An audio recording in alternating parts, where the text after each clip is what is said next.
Swim against the tide. It's one of the more common ideas you'll hear in the world of motivational speaking. Do your own thing. Don't follow the crowd. Zig when others zag. You've heard stuff like this before, but hearing it is one thing. Doing it is something else. In the real world, it takes some courage to swim against the tide, especially in the middle of a health pandemic. Over the past year, we've all heard the stories about businesses downsizing, shedding employees. We've wondered, especially in real estate where so much of your work happens on the go, we've wondered if offices are even necessary anymore. Today, you're going to meet an agent who spent the past year swimming against the tide and doing it in spectacular fashion. He didn't just grow his business, he added 100 agents and opened 9 offices in the span of 12 months. And he has no plans to stop growing anytime soon. It's the story of Kenny Truong and the appropriately named Fast Real Estate. This is The Walkthrough.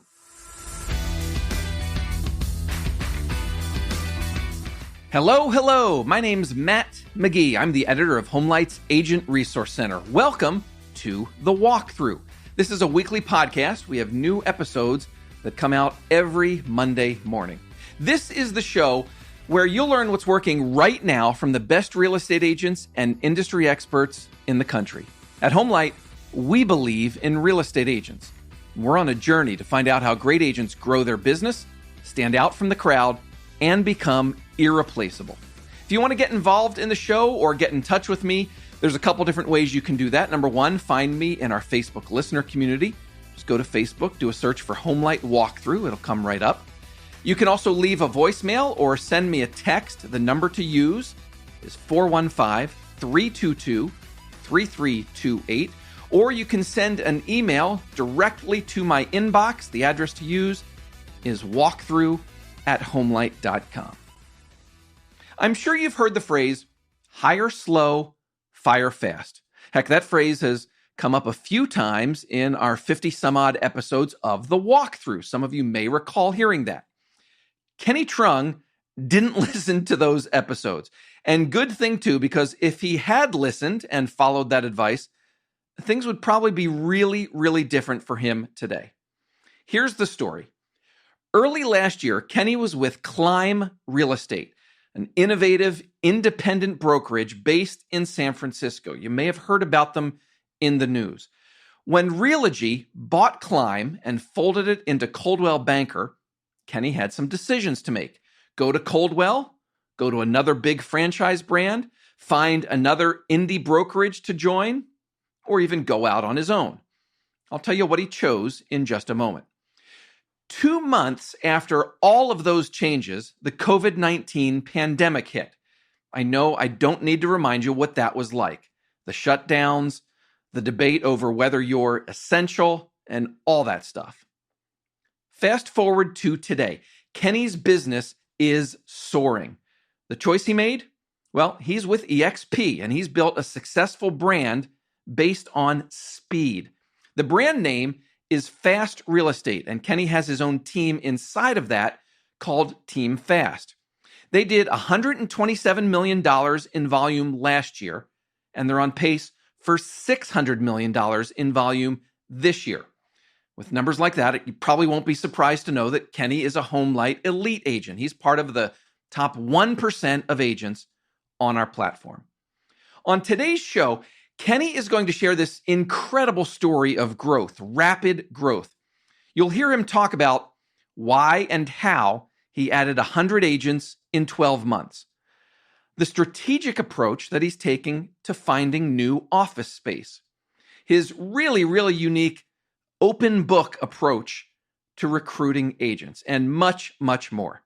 That's all coming up, and then stay tuned to the very, very end of today's show. I have a 1 more minute segment that I will share with you. For now, let's get started. 100 agents and 9 offices in 1 year, a pandemic year. Here's my conversation with Kenny Truong.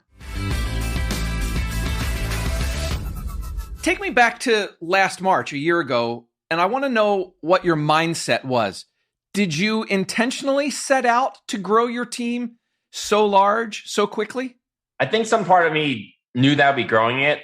Some background information. I was at Climb Real Estate prior to this company. I think that company has peaked, maybe had like 270 agents or so. They got acquired by Really G in the third year I was there. In the fifth year, they folded the company into back. They shut down the brand. I think they just took what they need to learn from and brought the Coldwell Banker, and it kind of gave a lot of life into that brand. At that company, my 5 years here, I recruited close to 70 agents to the company. So I've naturally been doing this for out of my last company. So when I started doing here, like it wasn't like something I intentionally went on my way to do. I just naturally attract people through social media and how I practice business. So I had a feel. I mean, I was planting seeds. I knew that the more exposure you have, the more influence you have. The more influence you have, you can leverage that into something, which is typically attracting agents to the company. So that was not my original like direct. I'm gonna grow a massive team. In fact, I have my workbook from Tom Ferry Summit 2 years ago, technically, and I wrote in that book, I want to have 20 team members on my team. I want to do 1 million GCI. Not even that, just GCI. But then my big picture was like, I'm gonna have 20 agents on my team. So no, this what I built out was not. I mean, later on we were in action. I was like, hell yeah, let's get to 100. And now like, okay, let's get to 250. So I was like setting goals for yourself. We were going so fast. Like, well, I have 40 now. Might as well go for 80 and 100. So back in March, no, not even like any interest in growing a 100 agent operation. Also sounds ridiculous. You knew you were going to grow, but it wasn't like you had a line item on your goal sheet, reach 100 agents by such and such date. It just happened. Yeah, for sure. So you have added about 100 agents over the last 12 months in a time of, real uncertainty in the real estate market because of the pandemic and all that going on. Why have you grown so large so fast? Like when things all shut down, companies can't do anything. You can't do staging. You can't do open houses. You can't show homes. Everyone was at a standstill. I think what I did really effectively was I got lucky enough to be on 2 big masterminds with top producers because people were starting, to put together things. But I was like, hey, this is kind of cool. What if I did my own? And during that time, simultaneously from March to June, March to early June, things were kind of calming down. I got featured on a little over 35 webinars, and I also put on about 35 webinars myself, hosting like different topics like top 1% Alameda County, top 1% Contra Costa County, top teams, team leaders in California, top teams across the nation, team rich models, tech tools, kind of like my own little Inman startup kind of thing. Yeah. So during that time, I did massive. At one time, we had like 250 people on these masterminds or webinar, and I promoted the heck out of that and had people on the calls promote the heck out of that. And then I live streamed from Zoom to Facebook, and I tagged every single person on those calls. So every time we had a webinar, there was like 12 to 20 different people, mostly local top agents that were featured. So I was able to put myself out there. Like there's really no one in the Bay Area, if they're on Facebook, that didn't know who I am because I tagged every single person that was a top producer in my market. So during that time, I got to really showcase what I knew about real estate. Because I think a lot of times people think I just go to these big conferences and party all day and refer, but I actually know things. So it's kind of cool to really like showcase that. And for these things, it's kind of interesting. We have 16 to 20 people on the call, and the things are an hour to 90 minutes long. I'm only speaking for like 5 minutes, but I put it together. So I got to moderate the conversations and kept it moving. So that early on, that got me a lot of exposure. So I think when you fast forward to June, July, when things were still at a standstill, very especially corporate brokers were very careful about, don't do this or, stay in your homes, be safe, all that. We were a little bit bold. So I think agents were tired and were looking for leadership or some advice or some strategy or something, right? It sounds like the beginning of the pandemic, being visible on all these webinars in the community with other agents, that was sort of the impetus that attracted people to you, got your name, got your visibility in your local agent community. In June, when I hired my first independent agent, I supported them more like a broker than a team. So being able to kind of grow that and have different options for people coming in, layered on top of what I was building out on Slack, social media is how many agents grew their business last year. Since open houses still to this day right now are not legal. door knocking is not legal, but some people are doing it. You still can hang out with people. We're just in red tier, which is the first tier. We reset back in December because cases spiked, went back down, shut back down. Now we're still in the very first tier, but things are opening up second tier. So during that time, like being on social media was a really great way to get in front of people. And as we were kind of working into the business last year, we were very, very busy, and people caught wind and saw that we were very busy and we were keeping a really tight culture and having a lot of fun. And people came to the office with their discretion, and they came, and then we continued to grow and build while everyone else is shut down. And by August, I think I had like 80 agents, and we're picking up 10 to 15 agents a month. And then I think we ended the year if I count onboarding kind of in that little gray area of 2 weeks when people were coming on applying, we were about 90 agents deep in January. But fast forward a year, March, now like we are roughly about like 115 agents. Let me jump in here to add some background on what you just heard. Kenny mentioned that he hired his first independent agent last June. And of these 100 new agents overall that he's added in the past year, some are part of his team and some are not. So here's the scoop. Kenny is with EXP, as I mentioned earlier. He runs his company with two different business models. He has Fast Real Estate, which operates like a brokerage within the EXP brokerage. About 70 of his agents are part of that model. They're the independent agents. Then he also has Team Fast, which is his own team. The other 45 or so agents are part of that. Now, dramatically growing his agent count wasn't the only way that Kenny swam against the tide over the past year. At a time when many brokers and many agents were wondering if you'd ever need offices again, Kenny went from having 0 offices to 9 right now. He grabbed office number 1 last June, and since then, he's added a mix of big offices and small offices, even a couple co-working spaces.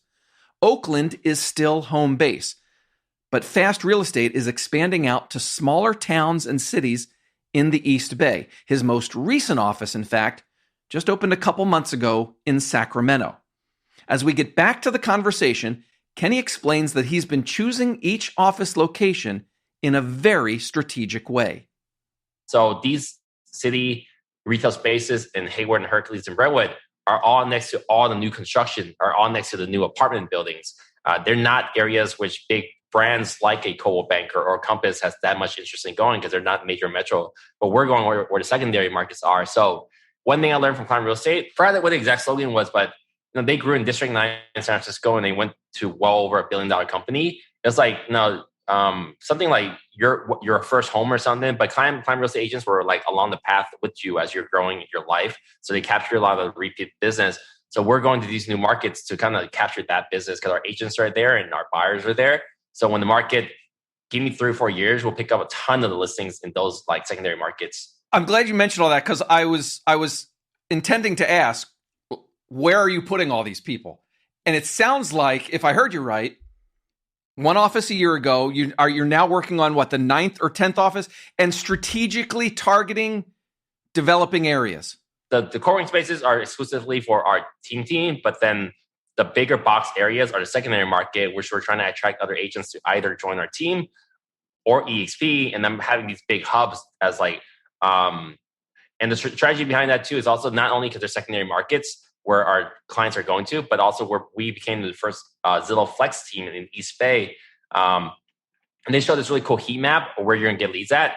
And Pinot was dark green, which is right next to Hercules, 5 minutes away. And then Antioch was dark green, which is right next to Brentwood. And then San Ramon, we're not quite in San Ramon yet. It's a really niche high-end market, but we looked at a space over there in WeWork, but we weren't quite ready yet. So we're being smart about agent, buyer movement, 1, where our agents live and play at, 2, and 3, Zillow Flex. And just so happens they land on all these 3 hubs. So we're growing where business is going to be coming a lot versus fighting for the same business. The piece of pie has shrank a lot in the city of Oakland or Berkeley or whatnot over here. So we're going pretty far with our geographic reach. How do you describe the Fast Agent team culture? It's a very fun, dynamic, fast-paced culture. Like our median age is probably like 29, but we have people like all across the board. And we speak, I think we speak like 18 different languages. We're super supportive of each other. We use Slack for everything. So there's like tons of messages popping in and out all day. on Slack. And, everyone knows each other from Zoom. There's like many times I met agents in real life. And like, wait, we haven't actually met yet. I stop and think, like, wait, shake hands. Like, we've been talking on Zoom so much. We're just doing things you're supposed to do, but people were slow to pivot. I mean, you hear that word a lot, but we were truly pivoting. We experimented with things like, hey, let's just keep a Zoom room open all day. And it went well for a couple of weeks. So like, you know what, this is not very practical. At that time, my director of operations was overwhelmed. Like, people just hop in and talk all day, which is fun, right? Keeping culture. And later on, we kind of adjusted over time. We started doing, probably by July, we started doing weekly team meetings on Tuesdays at 10. I can actually go back. I should know this. But we started having weekly team meetings. So they were kind of fun. There was a lot of rah-rah, shouting each other out. And that brought a lot of excitement. I think later on, maybe around like October, we started having like open Zoom room, 12 to 1. People come in, they just hang out, talk to each other, the culture, right? Keep building culture.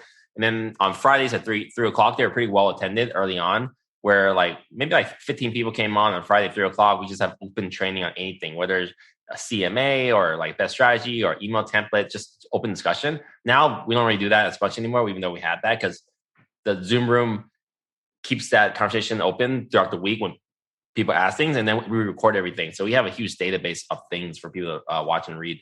Would all of this have been possible without a really strong team culture? I don't think so. I think you need a good foundation. So our core 10 or 12 is kind of the heart of the company. And we have like great agents on my team. We've always been great at gathering people when we don't hear from people. This was our last company. He'll text them just checking in. So having that was a big part of our growth.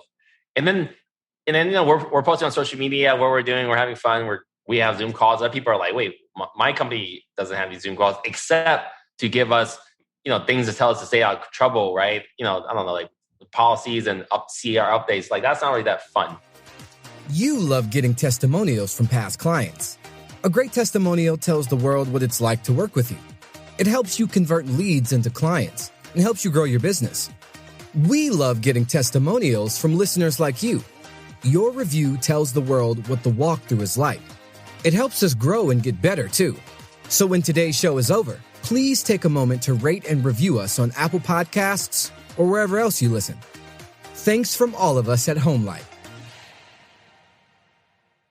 Who are the agents you've added? Are they mostly new? Are they experienced? Have they come from other offices? If you guys check out jointeamfast.com, you can actually see our entire roster. You can see their name, phone number, Instagram handle, email address, which company they came from, who their ESP sponsor is, and whether they're a new agent or not. So on our roster, about 25 of our agents are brand new. So a quarter of our company is brand new. And many, we're attracting, we originally, like as a newer team or company, if you don't have much market share or influence, you're attracting new agents. New agents are easiest people to attract, right? Because they're shopping and you have something decent, they're going to land with you. During that phase, when you start bringing on independent agents, other independent agents caught wind, especially top agents that were like open house based with no business. We were still paying for Zillow. We were in $2,000 spend in January, by the way. We actually decreased like crazy, but then it was so good. We kept increasing our spend because we were getting good ROI on it. Agents were looking to us. Like one company with over, I think 25 agents. I say acquired, but they're gonna be like they moved over to Compass and we're powered by Compass. 8 of their agents left, and we picked up like 6 of them, maybe 7, I think, and then 2 left, went completely independent. So as agents were moving around, very unhappy with their current brokerage. There's a lot of movements last year. We were a top contender. At least have that conversation with people. So we've been getting a lot of seasoned agents. In fact, probably between November and now, we probably picked up like 6 or 7 people doing well over, I don't know, $8 million a year. We're starting, the more we have proof of success with our agents, showing these new agents are crushing it, the more seasoned agents are coming over like, hey, what are you doing? I'm already doing well. Why are these new agents doing better than us? And then they come to our meeting. We have a really amazing team meeting every Tuesday, and everything's recorded. So any agents shopping us are going to check it out. So we've been doing a great job getting much more experienced agents right now. So an agent that is not currently with you can just tune in to this Tuesday meeting just to sort of get a flavor of what's going on. Yeah, last Tuesday was our most well-attended meeting. We had about 84 people on. Imagine we only have like a little over 100 agents and a lot of part-timers. So really we have 90 agents, but to have 84 people in a meeting is a pretty big deal. Last week, I think we had like 14 guests, 12 that I know about, because we shout out the guests too if they are okay with it unless they want to remain anonymous, because for various reasons. We did that. So guests come on, they love the energy. And then our funnel, our incubation funnel, I've shown many people how we do it, is our Slack is very exciting. Slack, that's where every communication is for a company. So rather than me tell someone what the culture is and talk about it, come to our Slack, see every message that goes through. You can see how our company operates. And then either before or after Slack, we get them on a team meeting and they get a taste of the culture. And then we actually have every single meeting recorded since August. So we send them that. So our meetings, like literally, like we're converting people before they even hop on the call with us. When they hop on the call with us, they see the format of our meetings. The meetings is always drop your wins in the channel. We starts off to really high energy. Then we have a quick learning moment, and then we recognize every agent that got escrowed in that week. This week was our biggest week yet. Every week is our biggest week yet. We had 24 new escrows at about $18 million in the last 7 days. So everyone, one by one, goes through their escrow, how they got it, whatever that looks like. We recognize them. And then we always give a shout out to one cool story of the week. This story of the week, this week's like Dewey's first $1 million deal. Someone bought their mama a house. Like just different things that are like usually emotional. So really cool, and it just keeps the energy very high. Then we talk like new training for the week. And then at the end, we kind of like have a big question. Today was a really funny question in the lifestyle. So my sales manager leads the meeting. He has high energy. We have not quite at his level. Feels like if there's a chapter in your real estate life, what would be called, and everyone drops in something funny. Last week was like, what's one marketing plan you're working on? Or what's one thing, like, it's always something cool. So it's just the pace. The pace of the meeting is really high energy. We try to knock it out within like an hour. So between letting prospective agents tune into the weekly meeting, see what's going on in your Slack, I mean, you're taking just a total open book approach to this. Yeah, what I've learned is full transparency is the best way, because then rather like I was trying to explain everything in the traditional, whether you're talking to Cole Banker or Keller Williams or whatnot, right? For you to sit down and you don't have any experience at a company, they only have a half an hour to an hour to pitch you. It's hard to talk. Like, do you talk about splits? Do you talk about this? Well, we have everything laid out front, our splits, our offices, our team meetings, our EXP stuff, the article, why I picked this company. So like everything's laid out. So hopefully by the time someone actually checks us out, they spent 5-6 hours at least. They can even spend 30 hours. They won't know everything there is about our company because it's all laid out. So ideally they spend multiple hours. And by the time we meet, hey, what questions do you have? Great. Have you watched our meeting? Okay. Do you understand the culture? This is something I'm looking for. We're looking for collaboration and support and communication and cool marketing. Okay, great. Because I can't name another company in my market that has that, which is crazy, right? Because every company has a set culture or good for them, like a good brand, like KW, and like the KW offices here have like 300-400 agents and they do really well. But you know what you're expecting when you go there. You know what you're expecting if you're going to DXG. Typically know what you're expecting when you Compass or KW. But there's not many indie boutiques anymore, and I consider us an indie boutique. And then we're establishing what our brand is. You have a very recognizable brand as well in your market. Has that been a help in terms of recruiting agents in?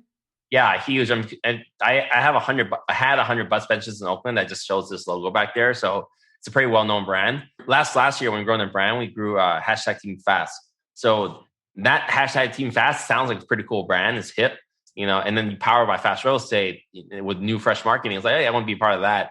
So my brand has been really strong to establish myself as a team leader. And then the Team Fast brand has a really big draw for younger, newer agents coming in to have a fresh brand.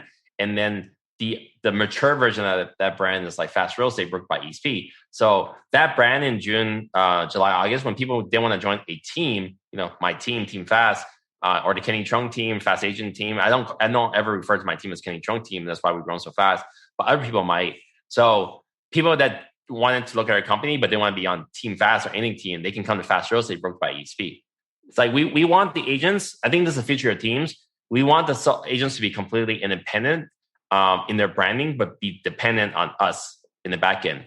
So from the front, it might not even look like there's any affiliation, but if they choose to align with us and promote our brand, Team Fast Real Estate, it makes recruiting way easy. Because, imagine you bring people to our team meetings, then they sign up versus, going out there like some knuckleheads at EXP, cold calling people or texting or, but what that is. Like, we don't do that. We just bring people to a meeting. This is what we offer. Check it out. Kenny, I've had a fair number of team leaders on this podcast in the past. And when we talk about hiring, they always use this phrase, what is it? Hire slow, fire fast. And you start laughing when you hear that. You are not hiring slow. Wait, actually, you're talking about teams. I don't know how other teams grow. Because I only know how to grow my team fast, so I don't know how other people grow. And also, what I've seen other teams there, because my girlfriend was interviewing. My girlfriend's on a different team. I had her interview with different teams, like 8 or 9 last year. And one thing we learned is most teams don't run an operation. They just have people talking to them. They just do deals. They don't have systems. They don't have accountability. They don't have set meetings. They don't have like this. So for us, having specific roles on our team, we also have 6 virtual assistants, and the virtual assistant helps us with the randomest tasks possible. But being organized, when people are coming in, they're almost like in a long-term boot camp. Here's an onboarding checklist. If you want this is what you have to do step by step. You come to the meetings. Here's the recorded training. So for us, like we're much more organized. I think that's what we're able to recruit. A couple quick notes before we wrap things up. Kenny will be the first to admit that all of this was not easy. You just heard him say that they run an organized operation now, but that was not the case early on. Logistics were a real struggle last summer. He was hiring staff to help with things like marketing, training, operations, all that stuff. And Kenny says everyone was kind of stepping on each other's toes, getting in each other's way. Then they did a big restructuring in December, and things have been smooth since then. So as we wrapped up our conversation, I asked Kenny, what does the future look like? Well, he wants to keep adding agents. He wants to have an office in like every city, he says. And he wants to create more wealth opportunities for the people that are part of Team Fast and Fast Real Estate. One thing as a leader, right? This I got from KW, as you're growing your ecosystem, the bigger you grow, the more room you get for everyone. So if I grow bigger, there's more opportunities for team leaders to rise in my network. Like I was a $56 million team. Great. Well, once I'm a $1 billion team by next year, well, there's going to be many, many $56 million teams in my company. It took me 10 years to get there. I can get people there in like 2, 3, 4 years. And then as we get bigger, overall, the team members get bigger and it'll attract more and more people. So I feel like, we're really growing our dream company in brokerage exactly the way we want to grow it, which is not unheard of. And then, I make fun of other companies all the time on my social media, which is actually a big part of my recruiting. But it feels really good to put a dent in some other companies that have completely just crushed our market, whatever that looks like, and to do something different. Because, like Rise of the Indie, right? I feel like we're the first brand ever to make, probably in the nation around to go to 100 team members in a year, but like all these companies are doing it their way. We're coming here, the underdog just completely coming, crushing it. To go from a $56 million team to, a $120 million team first year to a $1 billion company within 2 years is just crazy. And imagine all the opportunities that will open from that.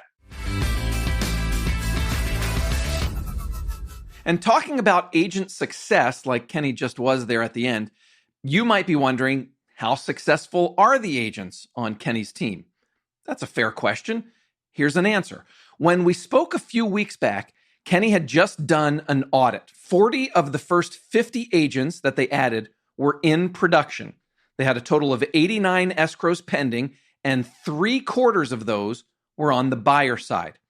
Of the 115 agents total that were on board, Kenny says he and his sales manager identified about 20 that they needed to check in with and get on track. So swimming against the tide and succeeding. Great stuff.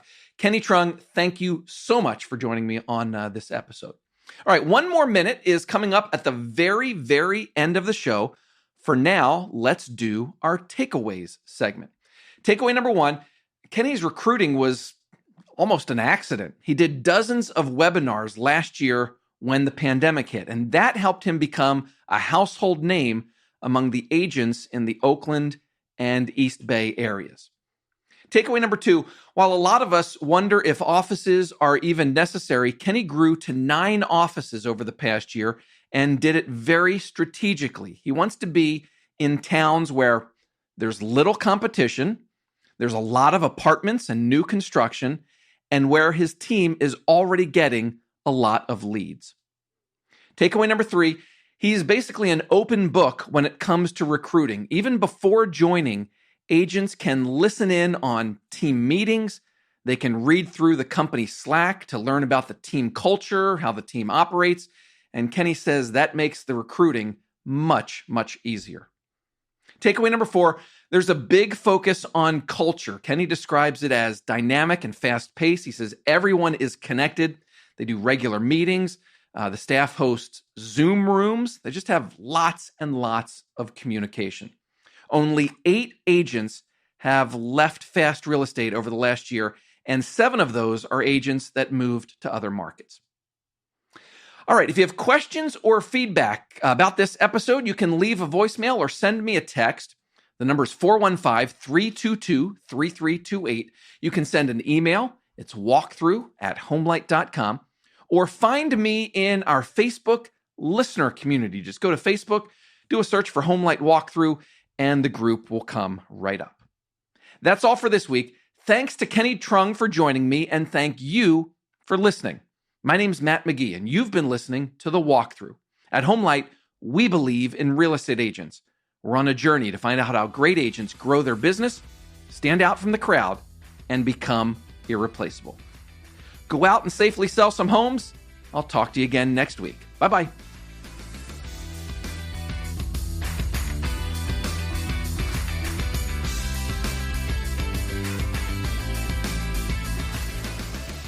Welcome back. Time for another One More Minute segment. Today, I want to share a quote from Harlan Coben. Do you recognize that name? Harlan Coben. He's a prolific New York Times best-selling author, 30-plus books, several of which have been turned into movies and TV shows. He was on Clubhouse about a month ago talking about the writing process. I want you to listen to what he said about self-doubt. Here's the quote. He said, "I have written 33 books, and every book I thought I sucked. The key is to turn off the voice that paralyzes you when you write your first draft. Just write. You can always fix bad pages. You can't fix no pages." I know writing and real estate are different, but I also know self-doubt can affect all of us. Real estate agents, podcasters, you name it. Turn off the voice that paralyzes you. Just write. You can always fix bad pages. You can't fix no pages. Keep that in mind.